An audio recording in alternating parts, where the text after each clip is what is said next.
Bakunzi bahori Kanani TV ndanezerewe cyane gusubira kuronka akanya keza nkaka ngo dufatanye isengesho. Nukuri ndanezerewe uvyumve kuko nibutse urukundo rw'Imana, nibuka uburinzi bw'Imana, nibuka ubutabazi bw'Imana, numva nukuri ndanezerewe mu mutima wanje. Ndagutera intege nawe ngo nukuri ukomere kandi uhanga amaso Imana. Imana n'umwizigirwa. Imana ntizikubesha. Imana ntiziguhemuka. Imana ntizikwivuguruza kuco yavuze. Reka dusome ijambo ry'Imana muri Zaburi ya 94. Turasoma umurongo umwe wa 22. Ngo ariko uhoraho yambereye igihome kirekire kinkingira.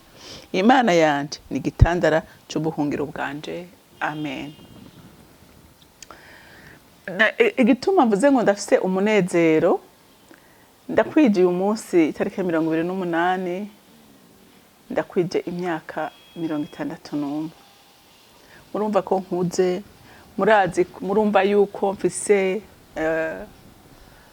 ubunararibonye, mfise ibyiza byinshi nabonye, mfise n'ibibi byinshi nabonye, mfise n'ibibi byinshi naciyemo, noba naranakoze canke nakorewe, ariko nkagenda mbona kugira neza kw'Imana.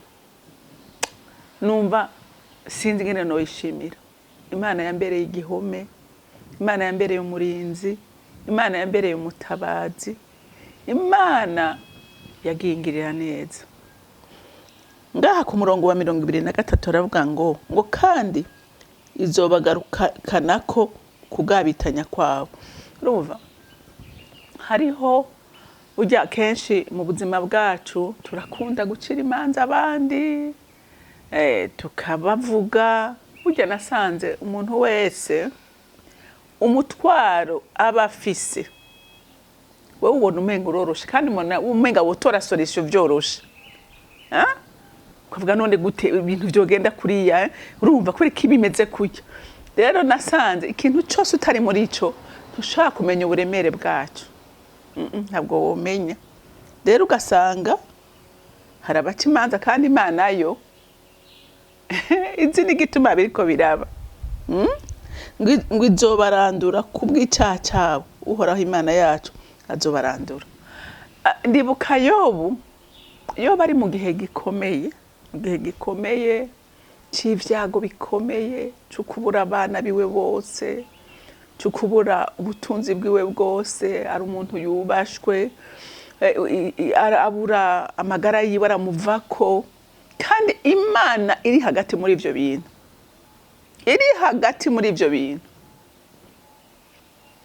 Ariko abantu bakamucira urubanza, abantu bakamuvuga, abantu bakamutuma urutoki, abantu bakamwita amazina.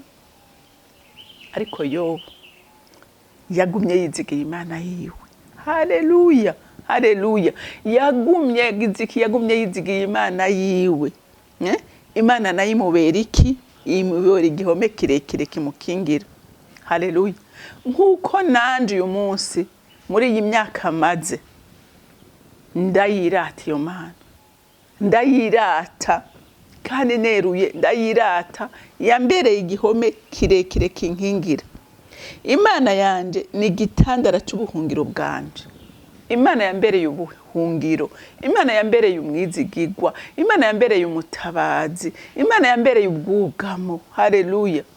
Yarampaye amahoro yayo mu munezero wayo. Impa gukomera. Mana, wumve ko ndagushimiye.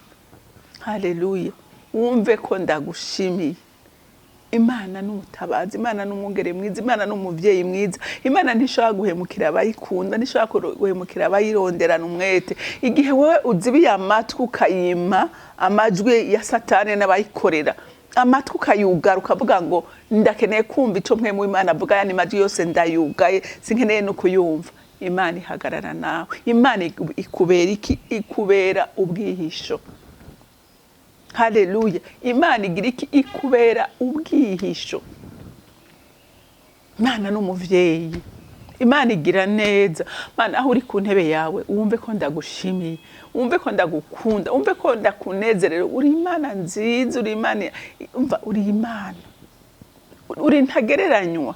ntacogereranywa n'Imana. Jewe haraho murambabara nkavuga Mana kubera iki abantu badatahura ivy'Imana, badatahura urukundo rw'Imana, badatahura imbabazi z'Imana, badatahura igikorwa Imana yakoze kugira ngo we nanje itubere ubuhungiro koko. Yesu ntiyavuze ngo ibyago ntibizova mu isi ngo birarangiye, oya. Yavuze ngo isi irimwo ibyago, irimwo amakuba menshi kandi ariyo pe, ariko atanga ijambo ry'ihumure, arahumuriza abiwe, aravuga ngo nimuhumure, abanje nimuhumure, naranesheje urupfu na kuzimu, intsinzi iri mu ruhande rw'abamwizera. Muntu w'Imana uri kuranyumva, wewe urusheho uremerewe, kubera ko utomuhungirako, kubera ko utomuhungirako, ko we arateze ibiganza. Ibi ndabihamye, ibi ndabivuga neruye, ibi ndabivuga neruye. Imana itegeye ibiganza umuntu uwo ari we wese. Haleluya. Ngo ariko uhoraho yambereye igihome. Mana wambereye igihome kinkingira, wasamye imyampi myinshi yarije kundasa, ariko urayisama. Imana irayisama, irasama imyampi kuzako, amajwi akuburanya irayacecekesha. Haleluya. Reka dufate akanya dusenga. Mana data rugira byose uri mu ijuru, uyu munsi ni umunsi mwiza kuri jewe, kuko ni umunsi nibuka kugira neza kwawe aho wemeye ko mba muri ino si, kandi nkagushimira mukunzi mwiza kutigeze undeka jenyine. Nibihe byinshi umuntu yigwanirira, ibihe byinshi umuntu agomba kwikorera ibyo ashaka, ariko nta nari mutererana bawe. No muri ibyo urahaturindira, no muri ibyo uradushigikira, no muri ibyo uraduhisha mu kutamenya kwacu. Mwami Imana, nta nari mudutererana, nta narimwe, nta narimwe. Uri umwizigirwa, uragaheza gigwa.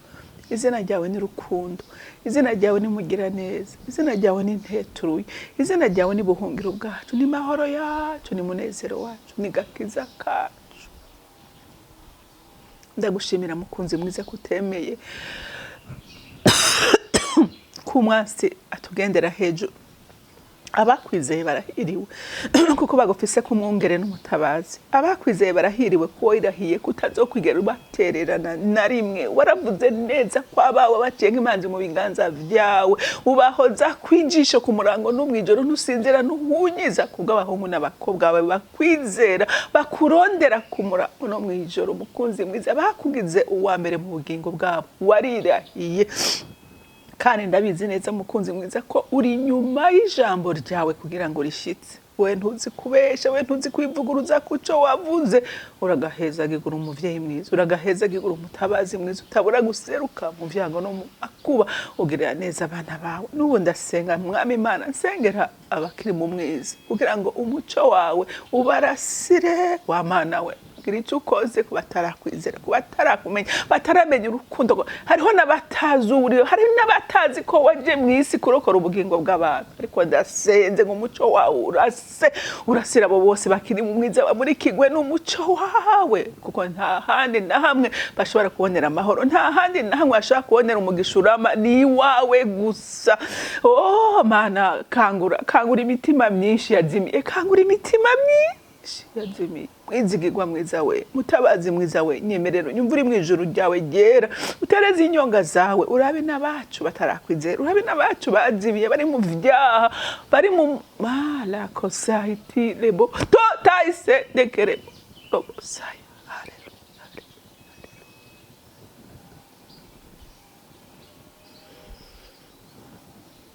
Uri Imana, uri Imana ntumeze nk'abantu, uri Imana rikora nk'abantu, uri Imana yo kwizerwa, uri Imana yo kwizigirwa, uri ubuhungiro bwacu Mwami.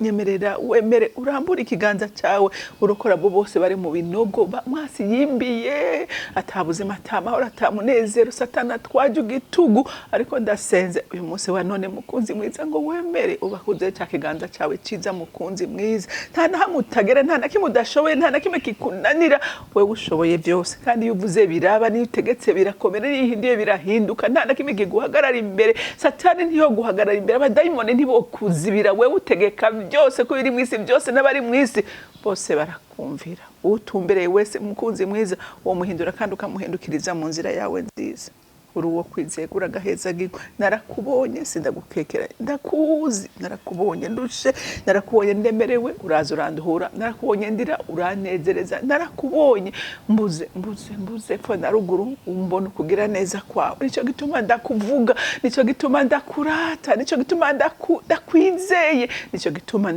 mbwira batakuze ngo baguhungireko iwawe nta buhombe bubayo iwawe n'amahoro kandi n'umugisha mwami wanje mukunzi wanje ndagushimiye aho uri mu ijuru ku ntebe yawe wumve ko ndagushimiye Kristo umucunguzi wanje wumve ko ndagukunda kandi ndagushimira cyane ubwizigirwa bwawe uhora iburyo bw'intebe y'Imana utuvugira mbega urukundo rwawe mbega imbabazi zawe mbega ubuntu butovugwa ndahimbaza namwe muyera umufasha mwiza uyahorana natwe yagendana natwe yakorana natwe yaradushigikira muri byose yaratwigisha mwe muyera uragaheza ndagukunda wemere rero iri sengesho uriherekeze imitima ya benshi hinduke kandi hindukirira Imana kuko ari ubuhungiro bwacu ari we gihome kidukingira ku murango no mwijoro uyarirahiye ko atawiwe n'umwe azopfa rubi ariko yavuze ngo nzobana namwe gushika ku mpera y'isi ndagushimiye kandi ndakuninaje icubahiro cyose kibi cawe mu izina ry'umwami wanje Yesu Kristo senze nizeye kuvyumvise